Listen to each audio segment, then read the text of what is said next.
할렐루야. 아멘. 옆 사람하고 인사합니다. 한 주간도 주 안에서 승리하셨습니까? 네, 우리 하나님의 사랑이 모든 성도들 가정에 함께 하시기를 주의 이름으로 축복합니다. 벌써 여호와의 절기를 설교한 지 오늘로 초실절 세 번째 시간을 맞이합니다. 제가 준비하면서 요즘 제 마음속에 느끼는 게 이 여호와의 절기가 다 끝났을 때 이거를 좀 책으로 만들어서 성도들한테 좀 나눠줬으면 좋겠다라는 마음이 듭니다. 그만큼 여러분들한테 심혈을 기울이고 같이 말씀 속에 깨닫고 은혜를 받고 있는데, 여러분들도 같이 기도하고 더욱더 이 여호와의 절기를 깊이 알기를 주의 이름으로 축복합니다. 오늘 초실절 세 번째 마지막 시간에 같이 나눌 은혜의 말씀은 따라해 봅시다. 어느 부활에 참여하시렵니까? 어느 부활에 참여하려 하십니까? 적으셔도 될 것 같아요. 예수님의 그 부활 사건이 죽은 자의 첫 열매로서 초실 사건이다라고 하는 것을 이 초실절을 통해서 이야기를 나누었죠. 그렇기 때문에 초실은 예수의 부활이 있는 것이고 예수님은 부활의 첫 열매가 되셨다는 거예요. 자, 무엇이든지 마찬가지지만 첫 열매가 열리면 그것으로 끝나는 것이 아니라 두 번째 열매가 있을 것이고 세 번째 열매가 있는 것이 이치라는 얘기입니다. 성경이 이 부분에 대해서 놓치지 않고 자세하게 말씀을 하고 계시는 것이 바로 오늘에 나와 있는 말씀입니다. 핵심적인 성경 구절이 29절인데 선한 일을 행하는 자는 생명의 부활로 나올 것이고 악한 일을 행한 자는 심판의 부활로 나올 것이다 라고 이야기를 해요. 자, 예수님의 생명이 부활했을 때 초실의 생명이고 두 가지의 부활이 더 있을 것인데, 하나는 생명의 부활로서 사람들이 나올 것이고 두 번째 부활은 심판의 부활로서 나오는 자들이 있을 것이다 라는 얘기예요. 근데 중요한 것은 예수님의 부활 이후에 이 첫 번째 생명의 부활과 두 번째 심판의 부활이 인간의 시간 안에서 아직 이루어지지 않았고 언제인지는 모르지만 분명히 이루어진다라는 얘기예요. 부활 신앙을 우리가 갖는 이유는 세 가지의 중요한 키가 있습니다. 그것은 생명의 신앙이 부활의 신앙이라는 얘기예요. 생명의 신앙이 단순히 태어나서 한 번 죽는 그런 생명이 아니라 영생입니다. 이 영생은 두 가지 생명의 부활과 죽음의 부활 가운데에서도 두 개가 다 한꺼번에 존속을 합니다. 하나님이 기뻐하시고 선하신 일에 참여한 자들도 영생을 가지고 생명의 부활을 가지고 살지만, 심판의 부활을 가지고 있는 자들도 영생이 똑같은 영생이 아니라 죽음의 고통이 끊이지 않는 심판의 영생의 의미를 가지고 있다는 거예요. 그리고 두 번째가 뭐냐면 소망의 신앙입니다. 우리가 이 땅에서 살고 있지만 우리가 가야 할 곳은 하나님의 나라입니다. 지금 내가 육체가 이 땅에 살고 있다 할지라도 이곳이 지금 나의 삶에 너무 어려운 현실적인 상황이 되었다 할지라도 부활의 신앙은 소망의 신앙이기 때문에 지금의 상태가 아닌 하나님이 이루어 주실 그 나라를 소망하는 신앙입니다. 그리고 마지막 하나의 키가 뭐냐면 하나님의 계획이 완전히 완성되어진다라는 얘기죠. 그동안에 시작되어졌던 인류의 모든 역사가 결국은 이 부활신앙의 마지막인 하나님의 계획이 완성되어지면서 구원의 성취가 되어져 가지고 하나님을 따라서 산 생명의 부활을 한 자들은 하나님의 나라의 영광된 모습으로 같이 들어가게 되고, 심판의 부활을 받는 자들은 하나님의 계획에 그것도 들어가는 것이기 때문에 하나님께 그 소망을 갖지 못한 자들로서의 구원의 성취를 이루지 못한 부활이 분명히 있다는 거죠. 그렇기 때문에 우리가 부활 신앙을 잘 가지려면은 무슨 신앙이 있어야 되느냐? 구원받았다라고 하는 나의 신앙적 고백이 있어야 된다는 거죠. 자, 근데 구원이라고 하는 것이 에베소서 2장 8절에 보게 되면은 너희가 그 은혜를 인하여 믿음으로 말미암아 구원을 얻었나니. 믿음으로 말미암아 뭐예요? 구원을 얻었나니. 돈을 줌으로 인해서 구원을 얻었나니.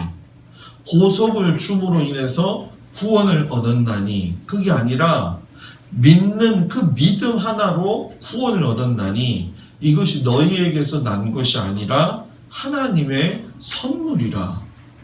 행위에서 난 것도 아니고 행위에서 나서 구원받았다라고 하는 생각을 가지면 자랑하면서 다닐 수 있기 때문에 하나님이 우리에게 주신 선물인데, 이 선물은 어느 대가를 받지 아니하고 믿음으로 받아들이는 자에게는 하나님이 이 생명의 부활의 은혜를 주셨다는 거예요. 그렇기 때문에 우리가 오늘 말씀에서 두 가지의 이 초실 이후의 부활이라고 하는 이 생명 부활과 그리고 죽음의 부활에 대해서 어떻게 이루어지는가를 자세히 살펴볼 적에 여러분들의 신앙의 길이 어떤 방향을 가지고 가는지 중요하게 가르치고 있는데, 그 중에 하나가 뭐냐면 따라해 봅시다. 생명 부활은 온전한 구원을 이루어 경험해야 한다. 생명으로 부활되려면은 온전한 구원, 그러니까 구원은 구원인데 그냥 구원이 아니라 온전한 구원을 이루어서 경험을 해야지만이 생명의 부활로 나올 수가 있다는 얘기예요. 아까도 말씀을 드렸지만 성경에 나오는 세 가지의 부활은 이미 예수님이 초신이 되신 부활이 있다고 이야기했어요. 그러면 생명의 부활은 여러분 무엇이냐? 구원받은 성도들의 부활입니다. 이 부활이 언제 이루어지냐면은 예수님께서 재림하실 때에 이루어지는 부활이에요. 성경의 29절의 말씀에 있는 28절에 있는 오늘 말씀 보면 너희들이 이 일을 기이 여기지 말아라. 신기하게 여기지 말아라. 우리가 만약에 이 일을 신기하게 기이하게 여긴다면은 우리는 올바른 신앙을 하는 것이 아니라는 거예요. 우리는 믿는 믿음의 사람이기 때문에 무덤 속에서 잠자는 자가 주님의 음성을 듣고 일어날 때가 있다는 것, 그리고 선한 일을 행하며 하나님 앞에서 생명의 부활로 나온다는 것, 그리고 악한 일을 행함으로 심판의 부활로 나온다라고 하는 것을 세 가지를 분명히 잊지 말아야 된다는 거예요. 그리고 우리가 더 잊지 말아야 될 것은 생명의 부활이 중요하지만 죽음의 부활인 악인들의 부활에 대해서도 분명히 있다는 걸 인식해야지만이 생명의 부활에 대해서 놓치지 않는다는 거예요. 마지막 모든 것이 끝나는 때에 심판의 때가 이루어집니다.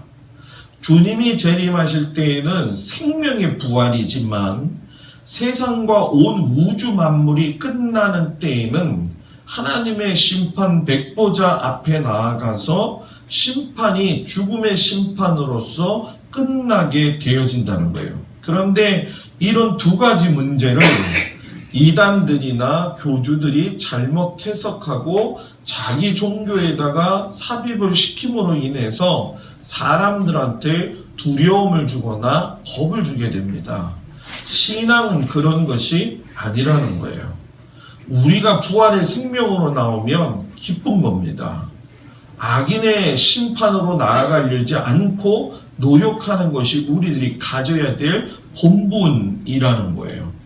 그렇기 때문에 생명의 구원을 받고 생명의 부활을 이루기 위해서는 구원은 하나님의 선물이면서 하나님의 온전한 계획이에요. 그렇기 때문에 온전한 구원, 온전한 계획이 이루어지려면 내가 온전해야 됩니다. 내가 온전하지 않은데 그것이 어떻게 구원으로 나올 수 있느냐는 거예요. 그러면 무엇이 온전해야 되느냐? 그 중에 하나가 뭐냐면 영의 구원이 온전히 이루어져야 된다는 거예요. 영, 혼, 육이 있는데 영의 구원은 혼의 구원과 육의 구원과는 질적인 차이가 있습니다. 영의 구원은 예수 그리스도를 믿는 믿음이 생기는 건데 영의 구원은 혼이 작동을 해야 돼요. 내가 믿어지지 않는데 영이 깨달아지겠냐는 거예요. 육체에서 영 가운데 있는 혼이 빠져버리면 육에서 영으로 갈 수 있는 연결고리가 없다는 거예요.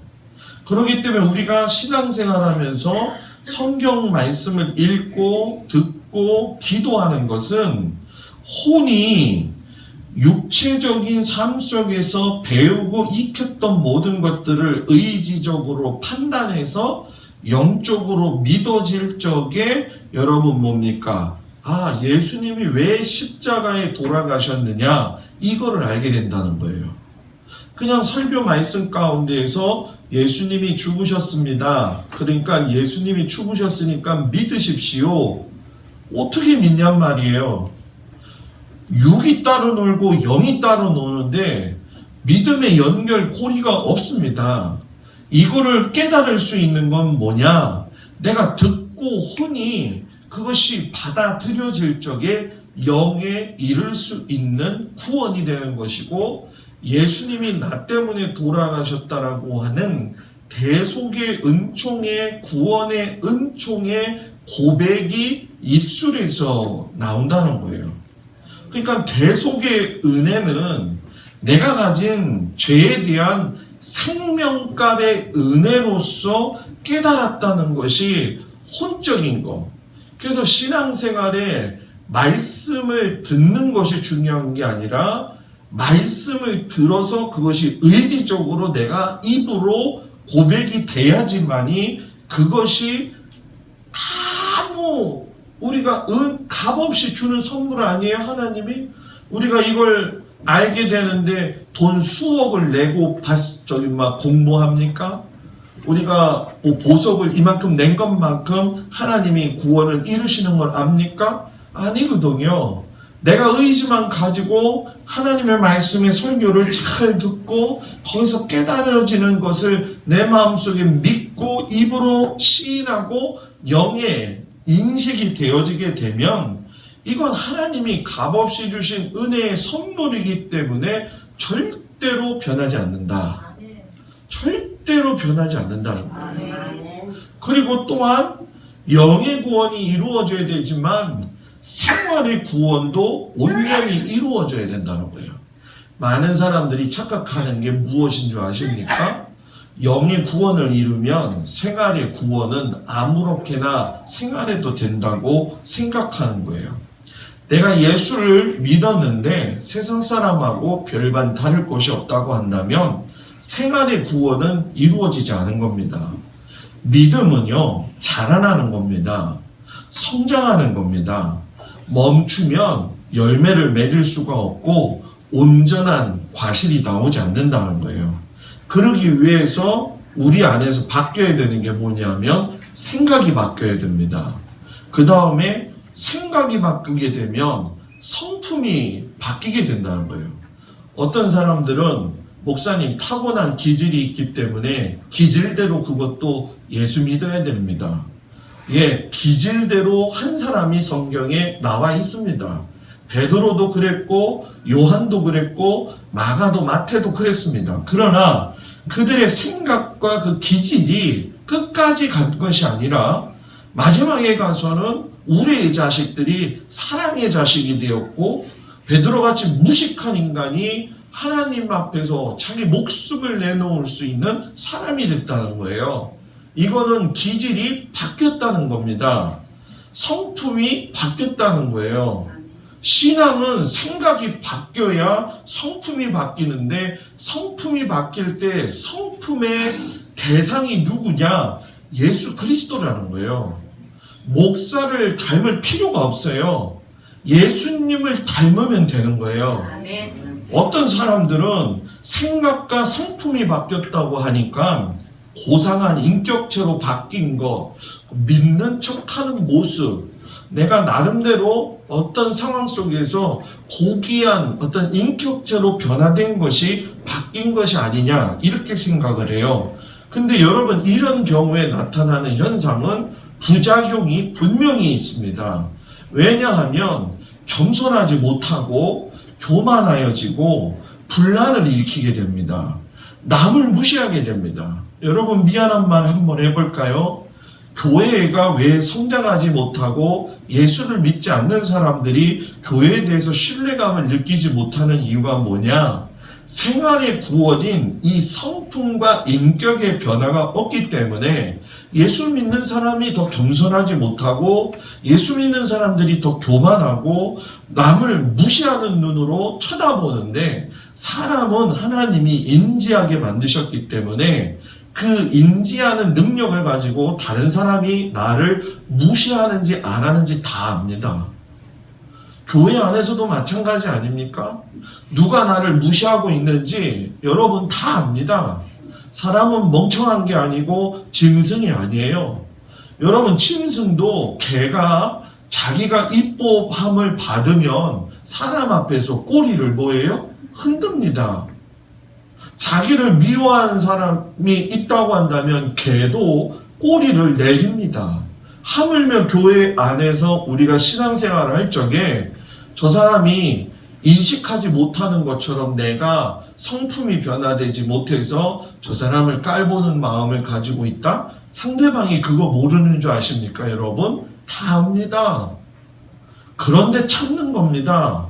왜 참는 건 줄 압니까? 그 사람 때문에 참는 게 아니라 예수님 때문에 참는 겁니다. 그래서 그 사람하고 싸울 필요가 없는 겁니다. 이 부분을 잘 알아야 된다는 거예요. 구원받은 내가 다 바뀌었다고 해서 인식하기를 내가 다 변한 게 아닙니다. 여러분, 내가 바뀌어지지 않았다는 걸 인정할 때부터 우리는 예수님을 닮아가고 있어요. 여러분, 내가 예수 믿어서 목사님 그래도 많이 바뀌었습니다, 이렇게 생각을 하지요. 근데 여러분, 예를 들어서 이렇게 생각을 해보자는 거예요. 북극에 올라가거나 남극에 가게 되면은 여러분들이 잘 알다시피 떨어져 나온 빙산의 일각들이 바다 위에서 둥둥 떠다닙니다. 그 빙산의 일각을 보게 되면 물속으로 나와 있는 빙산의 모습은 작습니다. 그러나 그것이 다가 아니라는 거예요. 그 밑에 들어가게 되면 빙산의 일각이 아니라 빙산의 진짜 모습이 드러나 있습니다. 여러분들이 알지만 더 깊숙이 들어가 있는 빙산의 모습이 나왔다는 거예요. 우리가 여러분 예수님을 믿으면서 왜 이렇게 실수를 하는 줄 아십니까? 빙산에 보여지는 게 내가 변했다고 생각하기 때문에 그렇다는 거예요. 빙산의 전체 밑에 안에 있는 심중은 변하지 아니하고 겉에 있는 모습 조금 변한 거 가지고 변했다고 생각을 했기 때문에 그런 거죠. 그래서 사도 바울이 뭐라고 이야기하냐면 항상 복종하고 두렵고 떨림으로 너희의 구원을 뭐예요? 이루라라고 이야기를 하는 겁니다. 이것이 겸손해질 수밖에 없는 것이고, 이것이 교만해질 수밖에 없는 나를 가라앉히는 것이고, 이것이 내가 남을 갖다가 미워하지 않는다고 다른 사람한테 이야기하지만 내 눈 속에서 나오는 이 못된 광선이 다른 사람에게도 느껴진다는 거예요. 이루라는 거예요. 완성하라는 거예요. 이루기 위해서, 완성하기 위해서는 하나님 앞에 순종해야 되는 거고 자기 부인이 있어야 된다는 거예요. 그 다음에 영이 부활하고 생활이 온전히 되어야 되려면 몸의 구원도 온전히 이루어져야 될까요? 말아야 될까요? 이루어져야 됩니다. 성경에 뭐냐? 재림하실 때 먼저 죽은 성도들의 몸이 부활한다라고 이야기를 해요. 재림하실 때에 살아있는 성도들은 죽음을 맛보지 않고 새로운 몸으로 부활한다고 이야기를 해요. 사도 바울이 여러분 권면을 할 적에 뭐라고 이야기하냐면 데살로니가전서 5장 23절 24절에 평강의 하나님이 친히 너희로 온전히 거룩하게 하시고 또 너희의 온 영과 혼과 몸이 우리 주 예수 그리스도 강림하실 때 흠없게 보존되기를 원하노라. 영과 혼과 몸이 흠없게 보존되기를 원하노라. 너희를 부르시는 이는 미쁘시니 그가 또한 이루시리라.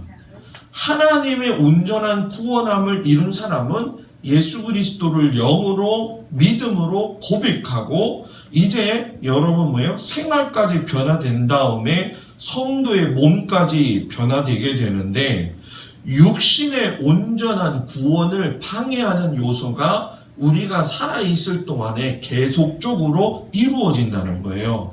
하나님이 에덴에서 우리에게 주신 하나님의 영은 죄를 지음으로 잊어버렸어요.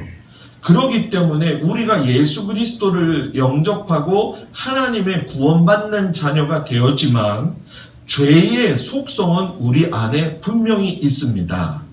신분만 하나님의 자녀로 바뀌었을 뿐이지 아까 생활에 변화가 일어나지 않는 것처럼 내 속에 정화되지 않은 분명한 죄의 속성이 있다는 거죠. 왜 이렇게 되냐는 거예요. 미안한 얘기지만 교회 나오는 게 중요한 게 아니라 하나님하고 단절되는 게 더 무섭다는 거예요. 여러분 교회 다 나온다고 해서 하나님하고 다 친밀합니까? 안 친밀합니다. 하나님하고 단절이 되면 일단 여러분 보고 생각하는 것이 사단의 영향과 유혹 안에 이끌려서 정욕이 발달하게 돼 있어요. 그래서 예수 믿는 사람이 하나님을 모시고 살지 않고 예수님을 모시고 살지 않으면 세상 사람들처럼 자극적이고 쾌락적이고 입이 거칠어지고 음란한 말을 하고 몸이 먼저 반응을 하는 거예요. 예수 믿지 않는 사람들은요 더 자극적입니다. 더 쾌락적입니다. 더 입이 거칩니다. 더 음란한 말을 합니다. 몸이 먼저 하는데 더 실질적으로 반응합니다. 우리는 그래도 예수 믿으니까 어느 정도 덜 자극적이고 덜 쾌락적이고 덜 입이 거칠어지고 덜 음란한 말을 하면 됩니다 라고 생각하는 건 잘못된 생각입니다. 우리는 달라져야 되는 거죠. 우리가 그 모습을 따라가게 되면 결과는 참혹하고 죄의 값이 사망인 것처럼 우리는 그들과 같은 현장의 모습으로 단다는 거예요. 그렇기 때문에 내가 예수를 믿으면 예수님을 알아야 되는 겁니다. 예수님을 알면 예수님이 싫어하시는 것이 무엇인지를 알아요. 그건 누가 또 제일 아느냐? 사단이 제일 압니다. 그렇기 때문에 사단이 거기에 대해서 기분 나빠하는 거죠. 그렇기 때문에 내가 순간순간 실수하고 무디어지고 넘어질 적이 있을 적에 그때 하나님이 나를 어떻게 보실 건가 이거 생각하면서 살아야 됩니다. 이걸 생각하지 않기 때문에 한국교회가 바뀌지 않는 것입니다. 예수 그리스도를 알고 영의 구원을 얻고 하나님의 자녀라는 신분을 가지고 있지만 몸은 아직도 자꾸 사탄이 원하는 방향으로 끌려가고 있다라고 하는 얘기예요. 온전한 구원을 이루기 위해서는 죄의 찌꺼기로 남아있는 이 육체의 연약함을 예수 그리스도께서 주시는 성령으로 인해서 영과 혼과 육의 평강이 삼박자가 이루어져야 된다는 거예요. 아직도 시간이 남았습니다. 생명의 부활의 시기는요 분명히 오지만 언제 이루어질지 모르지만 분명히 시기에 관하여서는 알지 못하지만 옵니다. 그렇기 때문에 생명의 부활에 참여하고 싶다고 한다면 저도 그렇고 여러분들도 그렇고 바른 자세를 가져야 됩니다. 세심한 마음을 가지고 하나님의 특별한 계획에 숨겨진 비밀을 알아야 됩니다. 여러분, 그날과 그 시는요, 예수님도 모른다고 했습니다. 그런데 요즘 보십시오. 은혜 받고 또 기도했다고 그러고 은사 받았던 사람들이 언제쯤 오실 겁니다. 언제쯤, 다 가짜입니다. 다 거짓말입니다. 그것 때문에 다 두려워하고 그것 때문에 다 준비한다고 하죠. 왜 평상시에 못 준비하고 사냐는 거예요. 마태복음 25장 25절에 천지는 없어지겠으나 내 말은 없어지지 뭐예요? 아니하니라. 그런데 왜 하나님의 그 천지에 없어지는, 모든 천지는 없어지지만 말씀은 없어지지 않는데 왜 없어지게 되느냐? 하나님의 말씀을 가볍게 여기기 때문에 그렇다는 거예요. 그러면 왜 가볍게 하나님의 말씀을 우리가 여기느냐?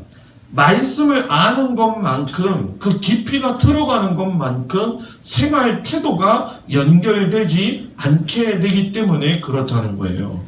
하나님이 원하시는 삶의 태도가 무엇인지 알고 있느냐라는 거예요. 여러분, 저를 잘 보십시오.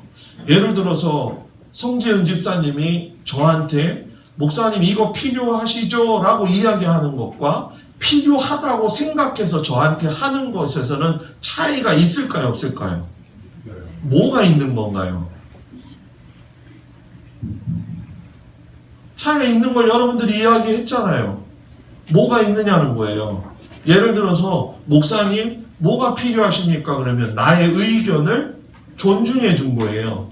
그런데 뭐가 필요합니까가 아니라 이거 아닙니까 하고 줘버리면 받아도 내 의지와 내 생각은 뭐예요? 없다는 거예요. 여러분들 살면서 실수하지 마세요. 그게 뭔지 아십니까? 다른 사람을 존중할 적에 믿음의 사람이 해야 될 것은 그 사람의 생각을 내 생각으로 다 착각하지 말고 원활하게 반영을 해주고 그 사람의 형편을 살피고 난 이후에 내가 행동해도 늦지 않는다라는 거예요. 그러니까 이것이 사람의 말로 가볍게 생각한다는 거예요. 그래서 뭘 해야 되느냐? 기도를 해야 된다는 거예요. 기도를 해야 되는데 혼자 기도하지 말라는 거예요. 기도를 제대로 하면은 성령님이 깨닫게 하시는 게 있어요. 성령님이 깨닫게 하시는데 일방적으로 깨닫게 하지 않으셔요. 어떤 일을 하나님께서 성령님이 깨닫게 하실 적에는 야, 너 이런 문제에 대해서 한번 기도해 봐야 되지 않겠니? 라고 우리에게 무엇인가 준다는 거예요. 사인을. 그런데 내 기도의 주 내용이 무엇인지 한번 물어보라는 거예요. 여러분들이 기도할 적에 여러분들의 기도를요 한번 녹음해 보세요. 10분이 됐든 30분이 됐든 여러분들의 기도를 할 적에 기도 요즘 스마트폰에 많이 나와 있잖아요. 그죠? 눌러봐요. 눌러보고 내가 어떻게 기도했는지 한번 틀어보라는 거예요. 내 언어 습관, 내가 기도하는 내용이 그대로 나오는데 하나님께 소망을 두고 있느냐, 현실의 소망을 이루어지고 있느냐에 대해서 갈라짐의 현상이 있어요. 교회를 내가 위해서 얼마나 기도하고 진짜 성도를 위해서 목사가 말씀을 준비하기 위해서 어떤 내 기도가 뒷받침이 되고 있느냐, 또 여러분들의 가정을 지키기 위한 하나님 앞에서의 소원의 기도를 어떤 식으로 들고 있느냐, 여러분 잘 들어보시라는 거예요. 누가 생명의 부활에 참여할 수 있느냐? 요한복음 5장 29절 선한 일을 행하는 자가 생명의 부활로, 데살로니가전서 4장 16절에 예수 그리스도 안에서 죽은 자들, 고린도전서 15장 23절 예수 그리스도가 강림하실 때에 그에게 붙은 자, 누굽니까? 예수님을 믿고 구원받은 거듭난 하나님의 자녀들, 곧 그리스도인들이에요. 그러면 요한복음에서 선한 일을 행하는 자가 생명의 부활로 나온다는 얘기는 무슨 의미냐? 구약시대 때는 예수님을 알지 못했기 때문에 하나님께서 욥에게도 그러신 것처럼 양심이라는 걸 주셔서 하나님의 말씀에 순종할 수 있도록 하셨다는 거예요. 그러니까 구약시대 때 사람들은 선을 행할 수밖에 없는 사람들이 있어요. 누굽니까? 하나님의 말씀을 들은 사람들이 선을 행하게 되는 겁니다. 그래서 그들이 구원을 받고 그들의 몸도 같이. 그렇기 때문에 우리가 육체적으로 죽었을 적에 영의 죽음이 아니라는 거예요. 육체적으로 죽은 것이 영의 죽음이 아니라는 것은 다시 영의 모습으로 새롭게 우리가 부활한다는 거예요. 자, 쉽게 얘기해 볼까요? 여러분들이 살아있을 때에 가장 연약한 모습으로 부활하는 게 아니라는 거예요. 우리 박순영 권사님이 100발이잖아요, 지금. 그죠? 다시 부활할 적에 권사님이 저 모습 저 그대로 100발로 부활하는 게 아니라는 거예요, 여러분. 꼽추는 꼽추로 부활하는 게 아니에요. 다리 하나 없는 사람이 다리 없는 사람으로 다시 부활하는 것이 아니에요.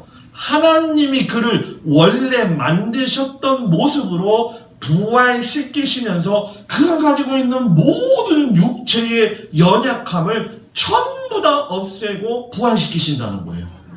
하늘에 속한 형체의 부활로 하나님께서 예수님께서 부활하게 하시는데 필립보서 2장 8절에 보면 여러분 보십시오. 사람의 모양으로 나타나사 누가? 예수님이 자기를 낮추고 죽기까지 복종하셨으니 십자가에 죽으심이라.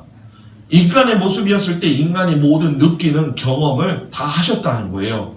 근데 부활하셨는데 인간이 가진 연약함에 구애받지 않으셨다는 거예요. 우리도 예수님과 같이 부활하게 될 적에 생명의 부활로 일어나게 되면 우린 썩지 않을 몸으로 부활합니다. 그래서 사도 바울이 고린도전서 15장 42절에 썩을 것으로 심고 썩지 아니할 것으로 다시 뭐예요? 살며 육체는 썩어지나 생명의 부활은 썩지 아니한다. 그리고 영광스러운 몸으로 부활한다. 고린도전서 15장 43절 욕된 것으로 심지만 왜 우리들의 삶이 살아있을 때 얼마나 욕되고 추합니까? 그런데 영광스러운 것으로 다시 살 것이다. 몸은 흙덩어리입니다. 여기다가 지금 우리가 살고 있는 건 생명을 넣어주신 하나님의 세포가 살아 움직이기 때문에 그래요. 그러나 나이가 먹으면 세포가 죽어갑니다. 그러나 영광스러운 몸으로 다시 살게 되면 우리는 세포의 영향을 받지 않습니다. 그때는 보톡스 안 맞아도 되고 쌍꺼풀 안 해도 됩니다.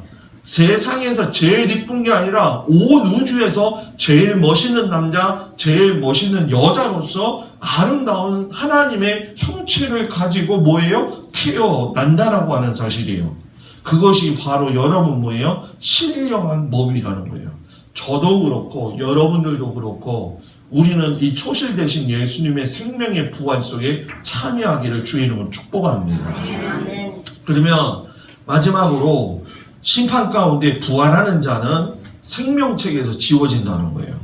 자, 잘 들어보십시오. 심판의 부활에 대한 성경의 확실한 증거가 오늘 읽은 5장 25절에서 29절까지예요. 또 읽지는 않겠습니다만 여러분들 잘 보십시오. 여기에 보면 악인의 부활은 세상에서 살면서 악을 행하던 자들의 부활이라고 이야기해요. 그들도 부활에서 제외되지 않았다라는 얘기예요. 여러분 이걸 놓치면 안 됩니다.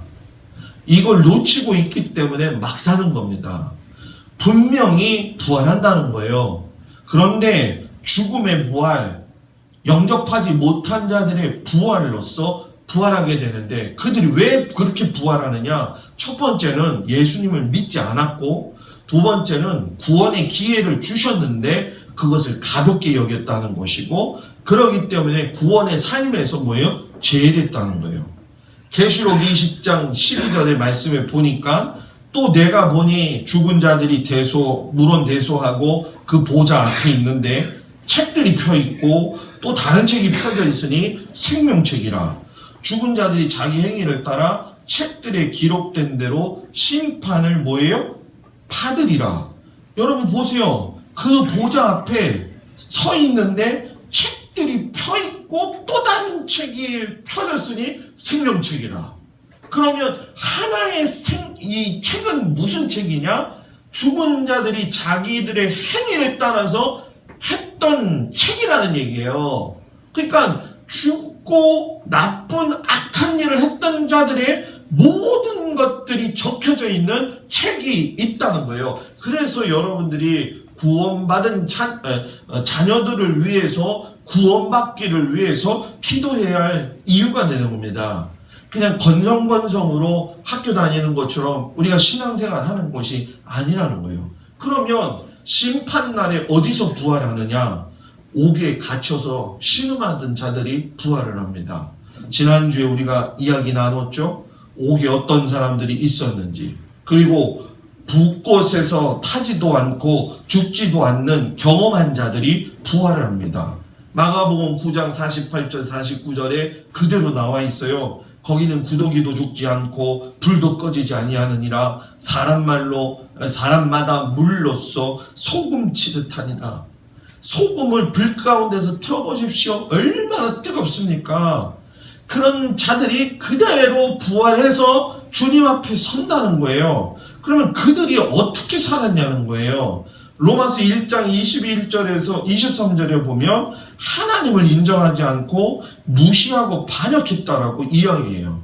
여러분, 하나님은요, 사람에게 무조건적인 사랑으로서 대가 없이 하나님을 알 수 있도록 구원의 자녀가 되게 하셨어요. 밖에 나가서 오늘 이렇게 단비가 내리죠. 어저께부터 단비가 내리는데 모두 다 하는 말이 뭐냐면 더 많은 비가 내렸으면 좋겠다고 이야기를 해요.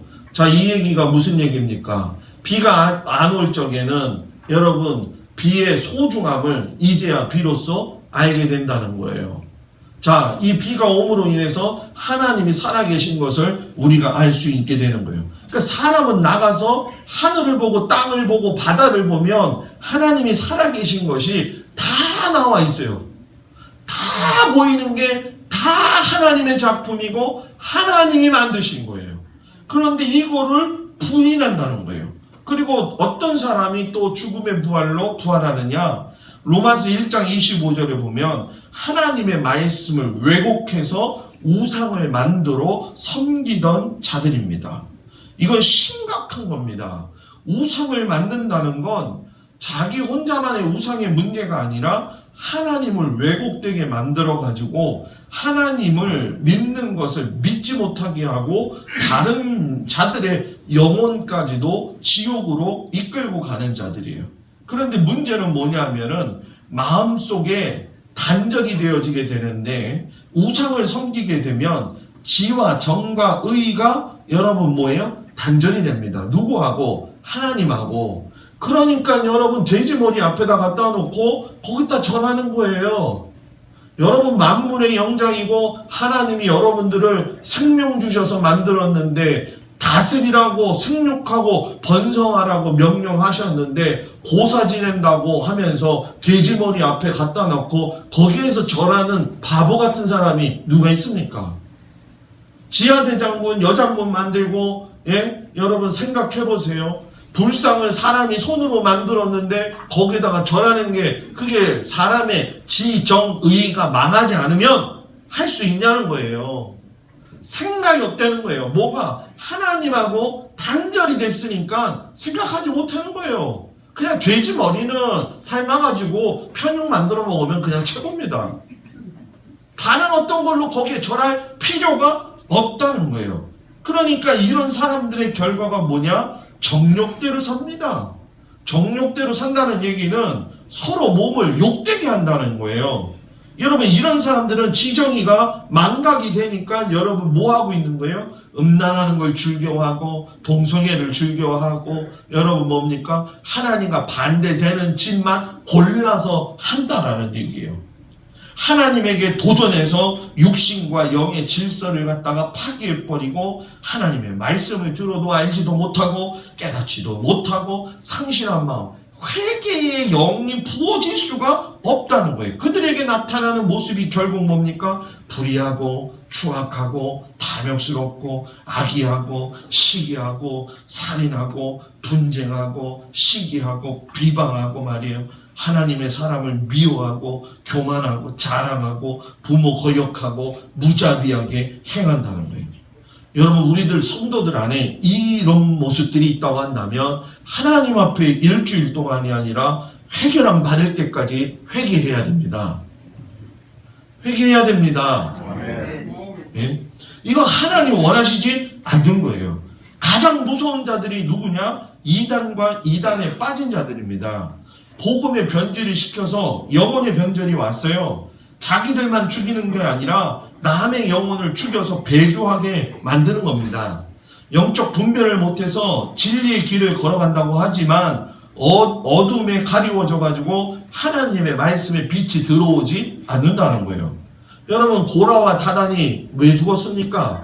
상금 송아지 만들어가고 그거에서 그 사람을 따라갔던 모든 사람들은 땅에 꺼져서 죽어버렸다는 거예요. 혼자 죽으면 상관없어요. 같이 죽으니까 문제예요. 제가 여러분들 혹시나 미쳐가지고 갑자기 은사를 하고 막 그래가지고 교주가 돼가지고 여러분들을 끌고 간다. 우린 다 같이 지옥에 가는 겁니다.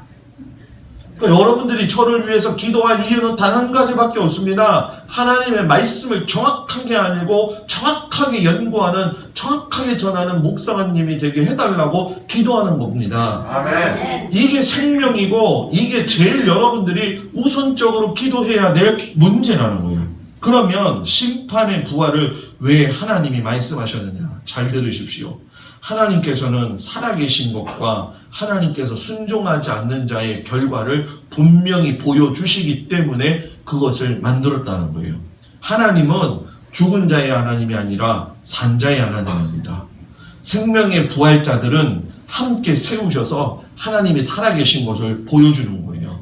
복음을 받아들이지 않고 복음을 방해하던 자들의 결과의 모습이 얼마나 처절한가를 보여주는 겁니다. 악한 사탄을 뒤따른 삶의 결과가 무엇인지를 갖다가 보여주는 거예요. 자꾸 하나님을 논리적으로 규정되어지게 만들려고 하는데, 지난주에 제가 말씀드리지 않았습니까? 믿음이라고 하는 것, 초실의 사건은 이해하는 것이 아니라 믿어지는 것이다. 여러분, 하나님은 공평하시기 때문에 그가 행한 대로 모든 일을 행하십니다. 자, 여러분, 말씀을 마치겠습니다. 여러분들은 생명의 부활과 심판의 부활 중 어디를 소망하고 있는지 스스로들 물어보십시오. 어떤 것을 소망하고 있다고 한다면 마음만으로 되는 것이 아님을 깨달으십시오. 그리고 매 순간 내가 하나님 앞에 서 있다는 걸 잊지 마십시오. 그러면서 지금 상황이 어떠하든 여러분, 그건 중요하지 않습니다. 주님이 오시는 그날에 우리는 생명의 부활로 일어서야 됩니다. 악한 자들이 부활하는 곳에 내가 거기에 속하지 말고 저와 여러분들, 우리 행복한 주원교회 성도들, 바라기는 우리 한국교회에 있는 많은 목사님들, 아직도 정치나 이런 것에 휩쓸려 있는 그런 성도들, 또 목사님들, 참 나중에 가보면 여러 가지 형태로 나타나겠지요. 그러나 제가 다른 거 다 신경 안 써도 한 가지 신경 쓰는 건 여러분들이 우리가 같이 생명의 부활로 다시 태어나자는 거예요.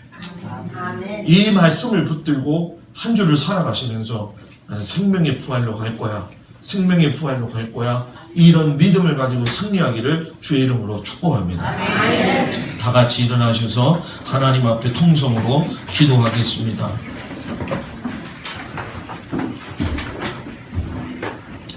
우리가 하나님 앞에 기도할 적에 주님, 내가 이 땅에서 살아갔을 때에 생명의 부활로 갈 것인지, 아버지, 아니면은 내가 정말로 죽음의 부활로 갈 것인지, 정말로 중요한 시대에 살고 있는데 저희들이 하나님의 말씀을 경홀히 여기지 않도록 인도하여 주시옵소서.